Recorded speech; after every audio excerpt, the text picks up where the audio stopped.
উপস্থিত 20 নম্বর ওয়ার্ডের সুপারভাইজার বন্ধু। আখড়ায় 20 নম্বর ওয়ার্ডে পৌরমাতা শুভ্রা চক্রবর্তীর আহ্বানে লক্ষ্মী ভান্ডার প্রকল্প নিয়ে একটি সভার আয়োজন করা হয়। উক্ত সভায় উপস্থিত ছিলেন 20 নম্বর ওয়ার্ডে পৌরমাতা শুভ্রা চক্রবর্তী, উপস্থিত ছিলেন 20 নম্বর ওয়ার্ডের সুপারভাইজার সুরজিৎ মুখার্জি, উপস্থিত ছিলেন মহেশতলা টাউন তৃণমূল কংগ্রেসের অন্যতম নেত্রী দীপা মাইতি, উপস্থিত ছিলেন তাপস চক্রবর্তী সহ তৃণমূলের একাধিক নেতৃবৃন্দ।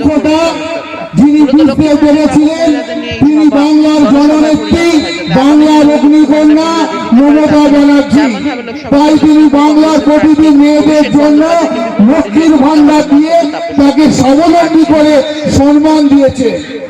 আজকে যদি কোনো বাচ্চা তার মাকে আবদার করে দোকানের পাশ দিয়ে দিতে বলে, মা তুমি আমাকে এটা কিনে দাও ওটা কিনে দাও, সে কিন্তু সুরজিৎ মুখার্জি এবং উপস্থিত মহেশতলা টাউন তৃণমূল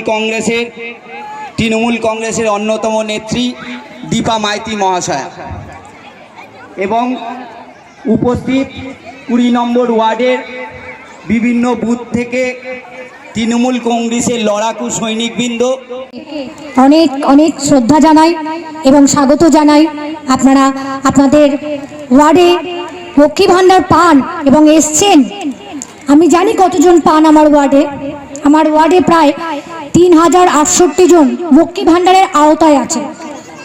সবাই পান না মানে কি, মানে এন্ট্রি হয়ে আছে, অনেকের অসুবিধা রয়েছে, অনেকের হয়তো ব্যাংক অ্যাকাউন্টের সমস্যা রয়েছে, অনেকের দেখবেন যে অ্যাকাউন্টে টাকা ঢুকছে অথচ তার অ্যাকাউন্টে আসছে না, অর্থাৎ চেঞ্জ অ্যাকাউন্ট রয়েছে। আমি এই দপ্তরের সিআইসি, তাই আমি লক্ষ্মী ভান্ডারটা সম্বন্ধে পুরোপুরি জানি। আগামী দিন আমি কথা দিলাম আমার 20 নম্বর ওয়ার্ডে এই 3068 জন প্রাপক সবাই লক্ষ্মী ভান্ডার পাবেন। আমি এই বিষয়টা আমার নিজের দিক থেকে তো দেখবই, আমি 35টা ওয়ার্ডেরই চেয়েছি, 35টা ওয়ার্ডেই আমি দেখব, কিন্তু আমার ওয়ার্ডে 3068 জন পান। আমি দেখব আগামী দিনে তাদের যেন কোনো অসুবিধা না হয়। এই জন্য সমস্ত বেনিফিশিয়ারিরা যারা লক্ষ্মী ভান্ডার নতুন করছেন, যারা 25 বছর, ইভিএম মেশিনে 2 নম্বর বোতামটা টিপে দিন, ইভিএম মেশিনে 2 নম্বর বোতামটা টিপে দিন, আর আপনি আপনার লক্ষ্মীর ভান্ডারটা সারা বছর ধরে নিন। আপনার মেয়ের কন্যাশ্রী নিন, আপনার স্বাস্থ্যসাথী নিন, যত প্রকল্প আছে সমস্ত কিছু নিন। তাই আগামী 2 তারিখ সবাই মিলে সপরিবারে সকাল সকাল গিয়ে ইভিএম মেশিনের কারোর কোনো কথা শুনবেন না, পাড়ার কেউ বলে এখানে ভোট দেবে না। একটাই কথা, মমতা ব্যানার্জি যিনি সেনাপতি, তার নাম অভিষেক মাঝি, তার বোতামটা 2 নম্বর। আমরা কারো কথা শুনবো না, সবাই মিলে 2 নম্বর বোতামটা জিন্দাবাদ, মমতা ব্যানার্জি জিন্দাবাদ। ধন্যবাদ। আজকে সবাই এখানে আমরা স্বার্থ ঘোষণা করি।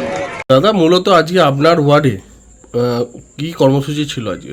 আজকে আমাদের ওয়ার্ডে যে কর্মসূচি ছিল সেটা হচ্ছে আমাদের ওয়ার্ডের যারা লক্ষ্মীর ভান্ডার প্রাপক যে মহিলা, সেই মহিলাদের কাউন্সিলর একটা ইনভাইট করেছিল, একটা নির্বাচনী সভায় একটা ইনভাইট করেছিল যে ওদের মানে যারা প্রাপক তাদের মমতা ব্যানার্জির পক্ষ, অভিষেক ব্যানার্জির পক্ষ হয়ে বলবে যে ভোট দেওয়ার জন্যে।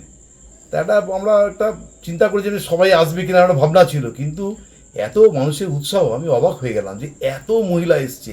আমাদের 3668 মানে আমাদের প্রাপক, তার মধ্যে লোক সংখ্যা যা এসছে সবাইকে চিঠি দিয়ে উঠতে পারিনি, সবাইকে বলতেও পারিনি।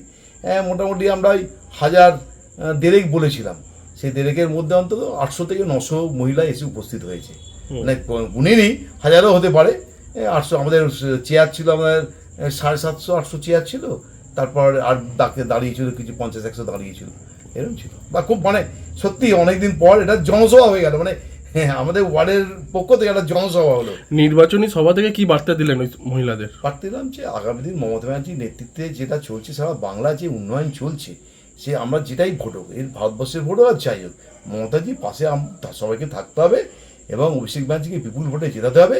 আগামী দিনের জন্য, বাংলার জন্য, বাংলার নারীদের জন্য, বাংলার মহিলার জন্য, সবার স্বার্থ রক্ষার যে মানে মহিলাদের যে নিরাপত্তার স্বার্থ রক্ষা, এটা কিন্তু মমতা ব্যানার্জির পাশে আছে, অভিষেক ব্যানার্জির পাশে আছে, এটাই বার্তা দিলাম। ওনারাও বললেন আমরা সবাই থাকবো। আর এই ওয়ার্ড থেকে কতটা লিড পাবে কি মনে করছেন? সে অরুণ ভাই তো কাউন্ট করা বলা যায় না আমাদের, তবে ভালো লিড পাবো বলবো। এখন নির্বাচনটাও যেদিনকে নির্বাচন হয় সেদিনকে একটু ক্যালকুলেশন করি, দীর্ঘদিন ধরে করছি তো, নির্বাচনে ক্যালকুলেশন করার পর আমরা বুঝতে পারি এবার ভোট যেই পড়বে তখন একটা ভোটের হার আমরা বুঝতে পারবো যে এত পার্সেন্ট ভোট পড়েছে, তার মধ্যে মহিলারা কত পার্সেন্ট দিয়েছে সেটা একটা হিসাব আমরা করে আমরা বলে দেবো যে এত ভোটে। তবে আমার যে এতদিনের যে ঘুরছি আর করছি তার ধারণা এবার ভালো ভোটে জিতবো, ভালো ভোটে জিতবো। আপনার নাম বলুন। তাপস চক্রবর্তী। নির্বাচন হচ্ছে দেশ গঠনের নির্বাচন, দেশ গঠনের জন্য ভোট হয়, সেখানে আমরা প্রধানমন্ত্রী নির্বাচিত হয়। 2014 সালে যখন এখন যে বিজেপি সরকারটি কেন্দ্রে চলছে, 2014 সালে যখন উনি এসেছিলেন নরেন্দ্র মোদী, তখন আমাদের বলেছিলেন, আমাকে আপনাকে সবাইকে বুঝিয়েছিলেন যে যত কালো টাকা আছে যদি আমরা আনতে পারি প্রত্যেকের ব্যাংক অ্যাকাউন্টে 15 লক্ষ টাকা করে দেওয়া হবে। 15 লক্ষ টাকা তো দূরের কথা, আপনি 15 টাকাও পাননি। 2019 সাল চলে গেল, 4-5টা বছর। 2019 সাল পুলওয়ামা কাণ্ড ঘটিয়েছিলেন। পুলওয়ামা কাণ্ডের যে রিপোর্ট বেরিয়েছিল তাতে দেওয়া আছে তার আগে যে একটা চৌকি ছিল, পুলিশ গার্ড চৌকি, সেটাকে তুলে দেওয়া হয়েছিল। কার নির্দেশে তুলে দেওয়া হয়েছিল, কেন তুলে দেওয়া হয়েছিল, সেটার বিস্তারিত রিপোর্ট এখনো জমা করতে পারেনি কেন্দ্রীয় সরকার বা। এখন আপনার বাড়ি, অফিস এবং দোকানকে সুরক্ষিত রাখুন টোটাল সিকিউরিটি সলিউশনের সাথে। আমরা বিভিন্ন নামি দামি ব্র্যান্ডের সিসিটিভি ও সিসিটিভি সংক্রান্ত যাবতীয় অ্যাক্সেসরিজ বিক্রয় করার পাশাপাশি সার্ভিসও প্রোভাইড করে থাকি। টোটাল সিকিউরিটি সলিউশন একটি নির্ভরযোগ্য প্রতিষ্ঠান যা 24/7 সার্ভিস প্রোভাইড করে থাকে। তাছাড়া এই প্রতিষ্ঠান দীর্ঘদিন ধরে যত্ন সহকারে দোকান, বাড়ি, কারখানা, স্কুল, নার্সিংহোম, হোটেল, রেস্টুরেন্ট, শোরুমগুলিতে পরিষেবা দিয়ে চলেছে। আমাদের এখানে প্রশিক্ষণপ্রাপ্ত টেকনিশিয়ান দ্বারা কাজ করানো হয়। আমাদের ঠিকানা গার্ডেন রিচ, মেটিয়া ব্রুজ, কলকাতা 700024। বিশদে জানতে যোগাযোগ করুন 7003047447। লাইক, শেয়ার, ফলো করুন আমাদের ফেসবুক পেজ RGM নিউজ ও ফলো করুন ইনস্টাগ্রাম, ফলো করুন আমাদের RGM নিউজ। সঙ্গে থাকতে দেখতে থাকুন RGM নিউজ, আপনার এলাকার খবর সবার আগে।